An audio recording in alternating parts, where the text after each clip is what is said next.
10년 동안 세상에서 감쪽같이 사라졌던 반항적인 마거릿 공주가 가장 아끼던 티아라, 그녀의 화려하면서도 파란만장했던 삶을 상징하는 보물이었죠. 그녀가 세상을 떠난 후 모두가 확신했습니다. 수백만 파운드의 가치를 지닌 이 보물은 분명 그녀의 자녀들에게 상속될 것이라고요. 하지만 어찌된 영문인지 티아라는 흔적도 없이 사라져 버렸습니다. 어떤 경매도 어떤 공식 발표도 없었습니다. 완벽한 침묵만이 흘렀을 뿐이죠. 도대체 어떻게 된 일이었을까요? 버킹엄 궁전에 닫힌 문 뒤에서 은밀한 거래가 오갔던 것일까요? 거액의 상속세를 피하기 위한 기발한 꼼수였을까요? 아니면 누구에게도 알려져서는 안 될 공주, 본인의 마지막 유언이었을까요? 그리고 가장 중요한 질문은 이것입니다.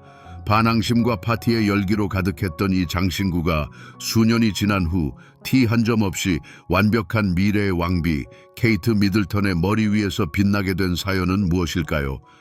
오늘 우리는 모든 가설들을 면밀히 살펴보고 소문과 사실을 구분하며 최근 가장 조용하면서도 흥미로운 왕실의 비밀 중 하나를 파헤쳐 볼 것입니다. 마음의 준비를 단단히 하십시오. 왜냐하면 다이아몬드의 눈부신 광채 뒤에 숨겨진 진실은 공식 보고서보다 훨씬 더 흥미로울 테니까요. 모든 것을 알아내기 위해 끝까지 시청해 주십시오. 우리의 이야기는 광란의 20년대 한가운데서 시작됩니다. 제1차 세계대전의 상처를 치유한 세계는 새로운 것, 속도감, 그리고 화려함에 목말라 했습니다. 재즈와 단발머리, 그리고 아르데코 스타일의 시대는 다음과 같은 규칙을 지시했습니다. 엄격한 기하학적 선, 대담한 대비, 그리고 이국적인 모티브들이었죠. 그리고 유럽인의 마음을 사로잡은 주된 영감의 원천은 바로 고대 이집트였습니다. 1922년 하워드 카터가 투탕카멘의 무덤을 발굴하자 세계는 진정한 이집트 열풍에 휩싸였습니다. 연꽃, 스카라베, 파피루스 등의 상징들은 고대 무덤에서 순식간에 패션하우스와 보석 공방의 스케치로 옮겨갔습니다. 바로 이러한 문화적 부흥의 분위기 속에서 1923년 영국의 엘버트 왕자, 훗날의 조지 6세 국왕은 레이디 엘리자베스 보우스 라이언과의 결혼을 준비하고 있었습니다. 전통에 따라 그는 약혼녀를 위한 결혼 선물을 주문했습니다. 바로 다이아몬드와 진주로 만들어진 호화로운 목걸이였죠. 그 주문은 아무에게나 맡겨진 것이 아니었습니다. 게러드 하우스에 맡겨졌죠. 이들은 19세기 중반부터 영국 왕실의 공식 보석상이었습니다. 게러드의 주문을 맡긴다는 것은 단순한 장신구를 받는 것이 아니라 최고 수준의 장인 정신으로 만들어졌으며 왕실 역사의 숨결이 스며들어 있는 예술 작품을 받는다는 의미였습니다. 언뜻 보기에 이 계획은 완벽해 보였습니다. 미래의 국왕이 선물하는 국내 최고의 보석상이 만든 정교한 목걸이라니요. 그러나 약혼녀이자 미래의 왕대비가 될 그녀는 예상치 못한 단호함과 뛰어난 스타일 감각을 보여주었습니다. 크고 육중한 보석을 숭상했던 선배 왕비들과 달리 레이디 엘리자베스는 우아함과 시대적 감각을 중시했습니다. 선물 받은 목걸이는 아무리 아름다울지라도 새로운 시대에는 너무 전통적인 것으로 느껴졌습니다. 그녀는 당시로서는 대담한 결정을 내렸습니다. 결혼 후 단 몇 달 만에 레이디 엘리자베스는 그 귀한 선물을 게러드의 공방으로 돌려보냈습니다. 하지만 수정을 위해서가 아니라 완전히 새로운 것으로 재탄생시키기 위해서였죠. 그녀는 보석 세공사들에게 목걸이를 해체하여 그 보석들로 완전히 다른 것을 만들어달라고 요청했습니다. 20년대 미학에 완벽하게 부합하도록 이마에 낮게 착용할 수 있는 유행하는 반도 티아라를 말이죠. 이것은 단순한 변덕이 아니었습니다. 하나의 선언이었죠. 빅토리아 시대의 화려함 대신 현대적이고 자신감 넘치는 우아함이 도래했음을 알리는. 게러드의 보석 세공사들은 이 대담한 아이디어를 훌륭하게 현실로 만들어냈습니다. 그들은 바로 그 이집트 열풍에서 영감을 받아 연꽃을 주된 모티브로 선택했습니다. 연꽃은 태양, 창조, 그리고 부활의 상징이었죠. 원래 목걸이에 있던 다이아몬드와 진주는 우아하고 대칭적인 구성으로 재배열되었습니다. 신성한 꽃잎을 연상시키는 부채꼴 모양의 요소들로 말이죠. 그렇게 다른 왕실 보석들 사이에 묻혀버릴 수도 있었던 고전적인 목걸이에서 완전히 새롭고 상징적인 장신구, 바로 연꽃 티아라가 탄생했습니다. 그 시대의 이상적인 반영이 된 것이죠. 연꽃 티아라를 자세히 살펴보십시오. 이것은 단순한 장신구가 아니라 축소된 보석 건축물이며 아르데코 스타일의 완벽한 구현입니다. 엄격한 기하학적 형태가 자연의 우아함과 만나는 곳이죠. 그 디자인은 완벽한 대칭을 기반으로 하여 조화와 완성의 느낌을 자아냅니다. 모든 요소, 모든 곡선은 하나의 통일된 의도에 따라 만들어졌습니다. 바로 여명에 피어나는 신성한 꽃을 다이아몬드와 진주로 재현하는 것이었죠. 게르드 보석 세공사들이 이 얼음처럼 차가운 레이스를 엮어내기 위해 거의 300개의 다이아몬드가 필요했습니다. 각각의 보석은 색상과 투명도가 완벽하게 일치하도록 손수선별되었죠. 장인들은 움직일 때마다 수많은 불꽃을 터뜨리는 클래식한 브릴리언트 컷 다이아몬드와 더 부드럽고 빈티지한 빛을 선사하는 오래된 로즈 컷 다이아몬드를 함께 사용했습니다. 아마도 이 로즈 컷 다이아몬드들은 원래 목걸이의 일부였을 겁니다. 이 모든 보석들이 한데 모여 우아한 백금태를 따라 흐르는 차가운 불꽃의 폭포와 같은 효과를 만들어냅니다. 하지만 이 작품의 진정한 심장은 바로 진주입니다.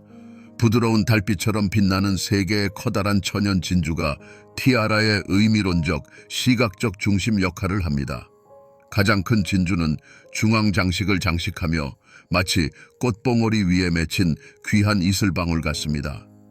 나머지 두 개의 진주는 약간 작으며 옆 아치의 바닥에 위치하여 작품의 균형을 맞추고 깊이를 더합니다. 진주들의 따뜻한 진주빛 광채는 눈부신 다이아몬드의 차가움과 절묘한 대조를 이루며 장신구의 귀족적인 절제미를 선사합니다. 티아라 전체 구조는 부채꼴 모티브의 리드미컬한 반복을 기반으로 합니다. 이 모티브들은 마치 꽃집처럼 중앙에서 펼쳐집니다. 이 요소들은 고대 이집트의 도상학에서 직접 인용한 것으로 그곳에서 양식화된 연꽃은 부활과 영원한 생명의 상징이었습니다. 다이아몬드 아치로 연결된 7개의 부채는 우아한 왕관을 형성합니다. 이것은 단순한 장식적인 문양이 아닙니다. 위대한 문화에 대한 경의이자 동시에 새롭게 피어나는 시대의 상징을 암시하는 암호화된 메시지입니다. 겉보기에는 복잡해 보이는 이 장신구의 가벼움의 비결은 세팅 기술에 있습니다. 아르데코 시대의 보석 세공사들은 백금을 선호했습니다. 믿을 수 없을 정도로 튼튼하면서도 유연한 이 금속은 아주 얇고 거의 보이지 않는 세팅을 가능하게 했습니다. 덕분에 다이아몬드들은 금속에 고정된 것이 아니라 마치 빛의 실로만 연결된 채 공중에 떠 있는 듯 보입니다. 이 기술은 기념비적이면서도 동시에 무게감이 없는 것처럼 보이는 장신구를 만들 수 있게 해주었습니다. 잠시나마 이러한 보물을 착용하는 것이 어떤 의미인지 상상해 보십시오. 피부에 닿는 차갑고 매끄러운 금속 받침의 감촉, 섬세하면서도 확실한 무게감, 그것이 지니는 지위와 역사에 대한 끊임없는 상기. 머리를 한번 돌릴 때마다 티아라는 생명을 얻어 빛을 포착하고 수백 개의 무지개빛 불꽃을 주위에 흩뿌립니다. 이것은 단순한 액세서리가 아닙니다. 살아있는 유물이며 착용자와 대화를 나누며 그녀의 모습을 완성하고 진정으로 왕실다운 위엄을 부여합니다. 게르드 보석 세공사들이 요크 공작 부인에게 변모된 그녀의 보물을 돌려주었을 때 그것은 조용하지만 확고한 승리의 순간이었습니다. 그녀 앞에는 단순한 장신구가 아니라 대담하고 현대적이며 흠잡을 데 없이 우아한 그녀 자신의 비전이 구현된 작품이 놓여 있었습니다. 그녀는 이 티아라를 처음 착용한 것이 큰 국가 리셉션이 아니라 공식 초상화 촬영 때였습니다. 이 신중한 조치 덕분에 그녀는 그 걸작을 자신이 원하는 방식으로 세상에 선보일 수 있었습니다. 화려한 무도회의 소란 없이 모든 면과 모든 진주가 영원히 간직될 수 있는 완벽한 빛 속에서 말이죠. 그러나 티아라를 전설로 만든 진정한 데뷔는 20년대 후반의 눈부신 리셉션 중 하나에서였습니다. 엄격한 헤어스타일을 장식했던 과거의 높고 부피가 큰 장식물은 잊으십시오. 엘리자베스 공작 부인은 연꽃을 원래 의도대로 착용했습니다. 이마에 낮게 마치 귀한 반도띠처럼 그녀의 세련된 단발머리를 감싸면서요. 불빛 속에서 수백 개의 시선이 집중된 가운데 그것은 계시처럼 보였습니다. 다이아몬드 꽃은 그녀의 이마 위에서 피어난 듯 피부의 순수함과 눈빛의 반짝임을 강조했습니다. 이것은 단순한 외출이 아니었습니다. 하나의 선언이었죠. 메리테크 여왕을 비롯한 왕실의 기성세대가 다이아몬드 벽으로 경외감과 존경심을 심어주려 했을 때 그녀의 며느리는 우아함과 현대적인 매력으로 사람들을 사로잡는 다른 길을 택했습니다. 연꽃 티아라는 이러한 조용한 스타일 혁명에서 그녀의 주된 무기가 되었습니다. 그것은 불을 소리치지 않았습니다. 흠잡을 데 없는 취향을 속삭였죠. 반응은 즉각적이고 압도적이었습니다. 왕실 보석을 무게와 가치로만 설명하던 신문 기자들은 갑자기 스타일, 예술, 새로운 시대에 대해 이야기하기 시작했습니다. 연꽃은 윈저 가문의 젊은 세대, 즉 우아하고 시대를 앞서가면서도 왕실의 품위를 잃지 않는 이들의 상징이 되었습니다. 사교계에서는 감탄과 더불어 약간의 질투가 섞였고 여성들은 즉시 보석상에 비슷한 것을 주문하기 위해 달려갔습니다. 이처럼 한 여성의 직관과 대담함 덕분에 티아라는 단순히 값비싼 선물을 넘어섰습니다. 그것은 그녀의 명함이자 귀족 스타일의 선구자로서의 증표가 되었습니다. 그녀가 이 티아라를 착용하고 공식 석상에 나타날 때마다 그 전설은 더욱 굳건해졌습니다. 연꽃 티아라와 미래의 왕대비는 대중의 의식 속에서 뗄 수 없는 존재가 되었고 이 첫 번째 승리는 수십 년 후 이 장신구의 운명을 결정지었습니다. 티아라의 황금기는 1960년 마거릿 공주가 사진작가 앤서니 암스트롱 존스와 결혼하던 날 시작되었습니다. 왕대비는 사랑하는 막내딸에게 결혼 선물로 바로 이 장신구를 주었습니다. 이것은 단순한 일시적인 대여가 아니라 보물의 온전한 양도였습니다. 이때부터 연꽃 티아라는 마거릿 공주의 소유가 되었고 바로 그녀의 손에서 전설적인 지위를 얻으며 한 시대의 화려함, 글래머, 그리고 가벼운 반항심의 상징이 되었습니다. 그 시대의 스타일 아이콘이었던 마거릿 공주는 티아라를 단순히 착용하는 것을 넘어 새로운 생명을 불어넣었습니다. 그녀의 어머니가 20년대 분위기에 맞춰 이마에 낮게 반도처럼 착용하는 것을 선호했다면 마거릿 공주는 그것을 더 높이 올려 우아하고 거의 무게감이 없는 왕관으로 만들었습니다. 이 간단한 스타일링 기법은 티아라에 대한 인식을 근본적으로 변화시켰습니다. 더욱 왕실답게 보였지만 우아한 디자인 덕분에 현대적인 느낌을 잃지 않았습니다. 이것이 바로 마거릿 공주의 천재성이었습니다. 그녀는 고전적인 것을 가져다가 자신만의 독특한 대담함으로 선보이는 방법을 알고 있었죠. 연꽃 티아라는 가장 중요한 행사에서 공주의 충실한 동반자가 되었습니다. 버킹엄 궁전의 국빈 만찬부터 전 세계 공식 방문까지 티아라는 거의 항상 그녀의 흠잡을 데 없는 헤어스타일을 장식했습니다. 그것은 마거릿 공주의 가녀린 몸매와 섬세한 얼굴선에 완벽하게 어울렸습니다. 왕실 보물창고의 더 육중한 티아라들과는 달리 연꽃은 그녀를 압도하지 않고 오히려 타고난 우아함을 강조하여 그녀의 공개적인 이미지의 필수적인 부분, 즉 진정한 명함이 되었습니다. 마거릿 공주에게 이것은 단순한 장신구 이상이었습니다. 그것은 어머니와의 끊을 수 없는 유대, 그녀의 왕실 혈통의 상징이었으며 동시에 그녀의 강렬한 개성을 위한 완벽한 액세서리였습니다. 티아라는 공식 의전에 충분히 위엄이 있었지만 아르데코 스타일의 깔끔한 선은 록스타들과 어울리고 수백 년 된 전통을 깨뜨리는 공주의 반항적인 정신과 완벽하게 조화를 이루었습니다. 국빈 만찬에서 그녀를 상상해 보십시오. 흐르는 실크 드레스를 입고 가느다란 손가락에는 늘 담배 홀더를 든 채 짙은 머리카락에는 다이아몬드가 흩뿌려져 있었습니다. 크리스탈 샹들리에의 불빛은 티아라를 차가운 불꽃으로 타오르게 했고 그녀의 유명한 보라색 눈에 섬광을 던졌습니다. 그 순간 그녀는 왕실 글래머의 구현이었고 티아라는 그 왕관이었습니다. 하지만 마거릿 공주가 티아라를 직접 착용한 것만이 아니었습니다. 1993년 그녀는 아들 데이비드 린리의 결혼식에 세레나 스탠호프에게 연꽃을 빌려주며 진정한 관대함과 계승의 몸짓을 보였습니다. 이날 티아라는 이미 세대에 걸친 왕실 여성들을 연결하며 가족의 역사, 사랑, 전통에 침묵하는 증인이 되었습니다. 거의 40년 동안 연꽃 티아라는 마거릿 공주의 이름과 때려야 뗄 수 없는 관계였습니다. 그것은 그녀 전설의 일부였고 영국 군주제 역사에서 그녀의 독특한 위치를 상징했습니다. 바로 그렇기 때문에 그녀가 2002년에 세상을 떠난 후 이 장신구에 무슨 일이 일어났는지에 대해 많은 질문과 속삭임이 오갔습니다. 연꽃 티아라의 역사에서는 피 묻은 저주나 대담한 강도 사건을 찾을 수 없을 것입니다. 그 어두운 면은 궁전 복도의 조용한 속삭임, 다이아몬드의 광채 뒤에 숨겨진 재정적 계산, 그리고 2002년 마거릿 공주의 사망 후 전문가들의 마음을 사로잡았던 주요 의문점입니다. 왜 그녀의 개인 소유이자 상징적인 장신구였던 티아라가 그녀의 자녀인 데이비드와 사라에게 상속되지 않았을까요? 대중은 그 걸작이 가족에게 남을 것이라고 확신했습니다. 하지만 그것은 사라졌고 후에 여왕의 주요 보물창고에서 다시 나타났습니다. 또 다른 마거릿 공주의 유명한 티아라인 볼티모어 티아라의 운명은 미스터리를 더욱 증폭시켰습니다. 이 웅장한 티아라는 공주가 직접 구매했고 실제로 그녀의 자녀들이 상속받아 나중에 엄청난 금액의 경매로 팔았습니다.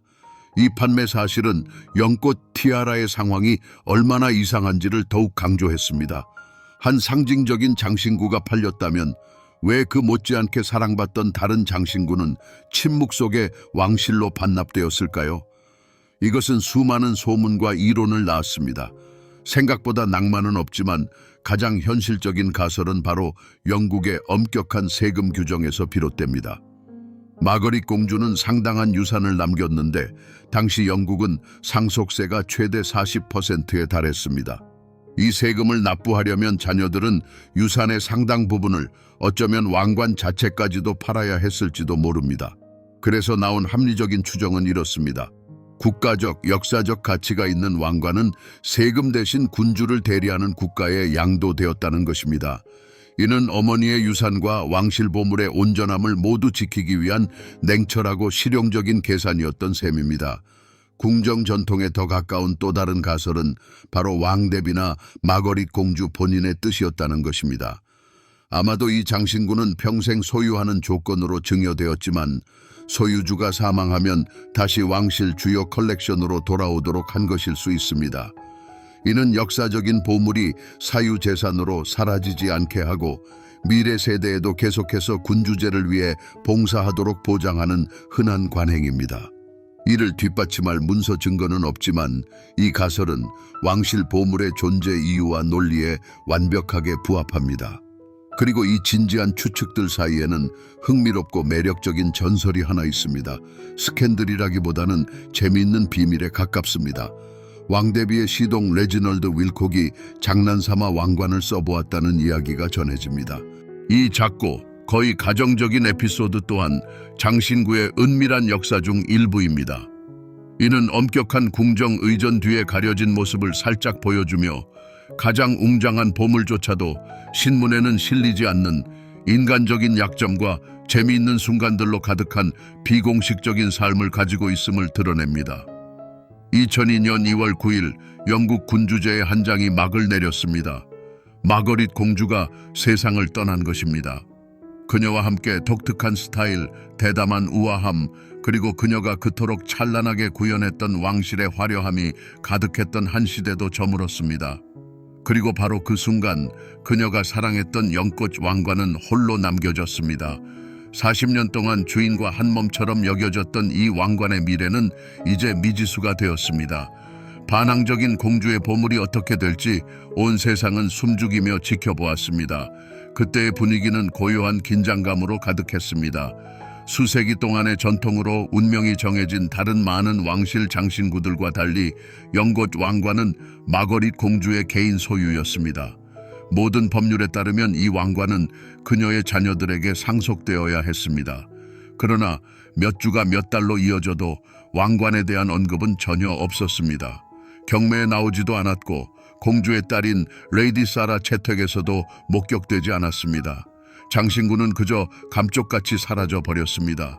이는 거창한 결말이 아니라 조용하고 거의 신비로운 작별이었습니다. 훗날 그녀의 또 다른 유명한 왕관이 크리스티 경매장에서 낙찰되었던 북새통과는 달리 연곶 왕관은 아무 소리 없이 마지막 여정을 거꾸로 거슬러 올라갔습니다.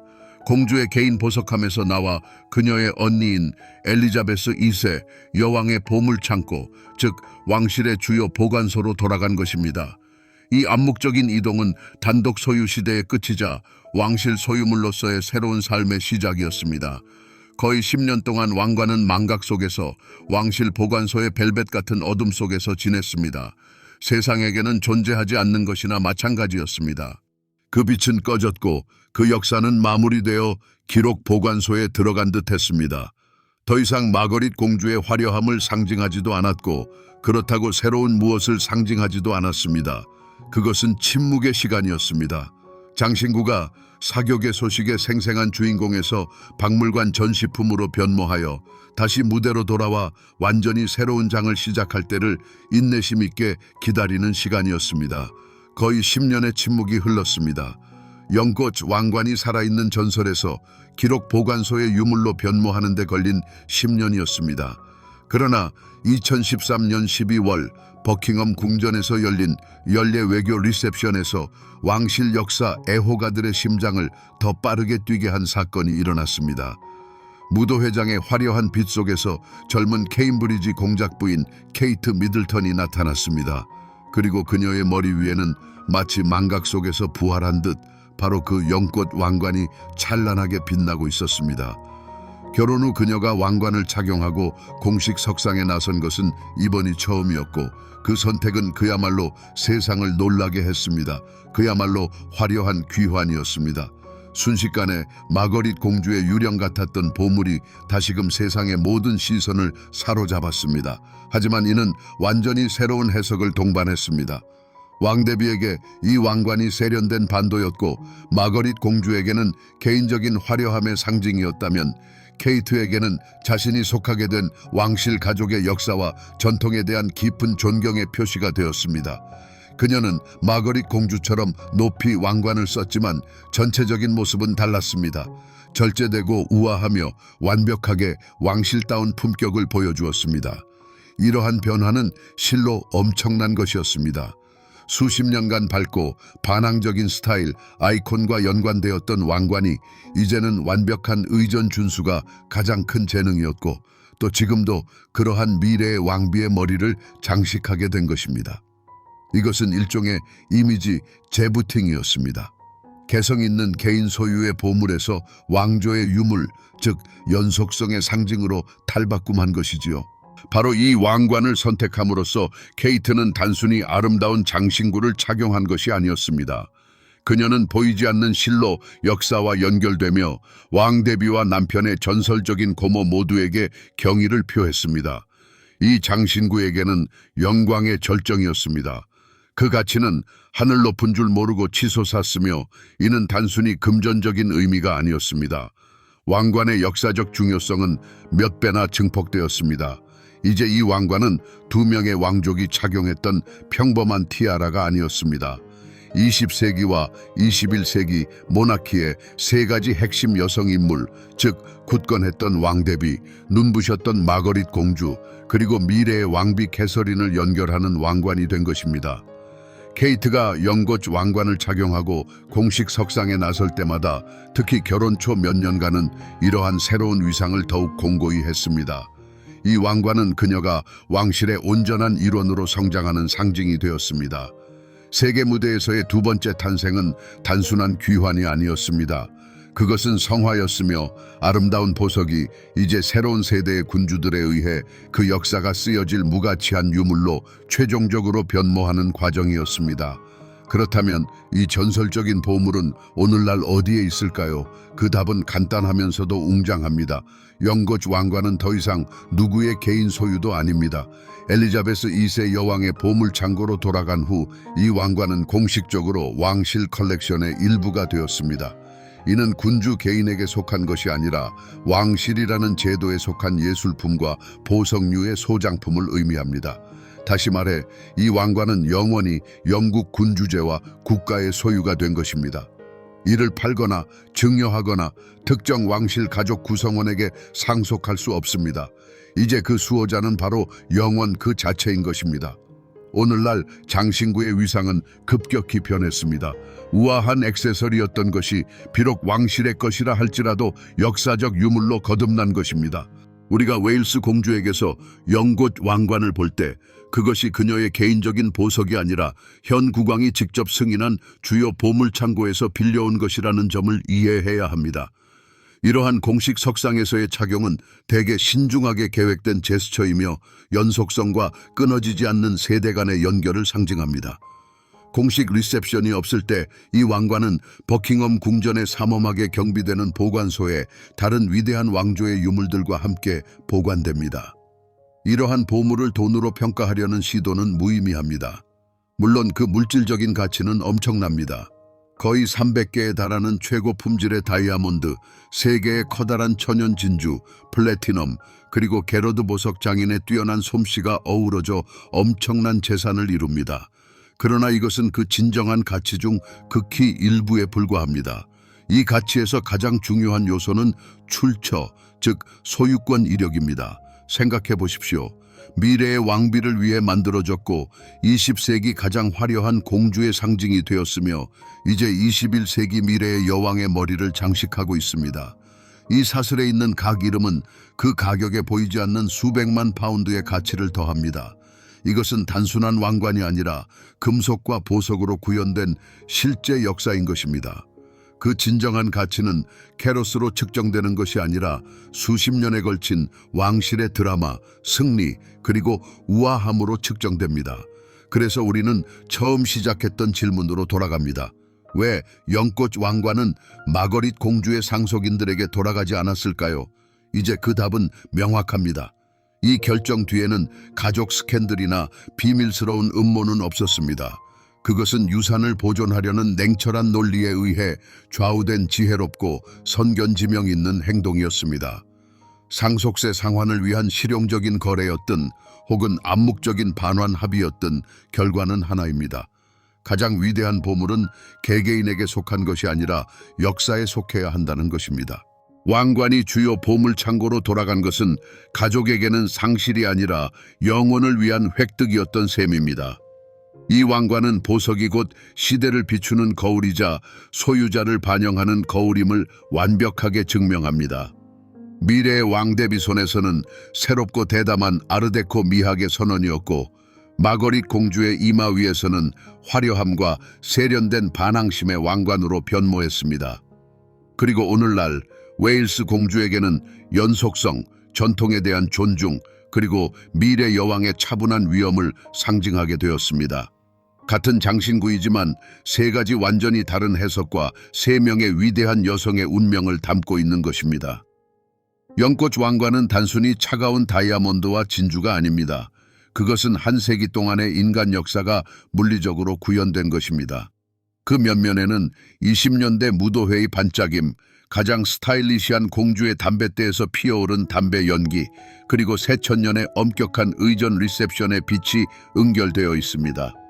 이 왕관은 결혼식, 국빈 방문, 조용한 가족 저녁 식사, 그리고 보관소의 어둠 속에서 보낸 오랜 기다림의 세월을 묵묵히 지켜본 증인이었습니다. 그것은 착용했던 모든 여성의 감정, 야망, 그리고 영혼의 한 조각을 흡수했습니다. 바로 그렇기에 오늘날 이 왕관을 바라볼 때 우리는 단순한 보석 그 이상을 봅니다. 우리는 응고된 시간을 봅니다. 우리는 창조자와 소유자들을 넘어서 그들의 역사를 계속 이어나가며 단 한마디 말 없이 오직 차갑고 꺼지지 않는 광채만으로 이야기를 들려주는 유물을 봅니다. 이 왕관의 이야기는 아직 끝나지 않았습니다. 언젠가 새로운 공주나 여왕이 왕관을 착용하고 그 연대기에 또 다른 장을 기록하며 계속될 것입니다. 왜냐하면 진정한 걸작은 누구의 소유도 아니면서 동시에 모두의 소유이기 때문입니다. 그것들은 죽지 않습니다. 단지 불멸의 빛으로 다음 위대한 순간을 다시 한번 밝히기 위해 인내심 있게 기다릴 뿐입니다.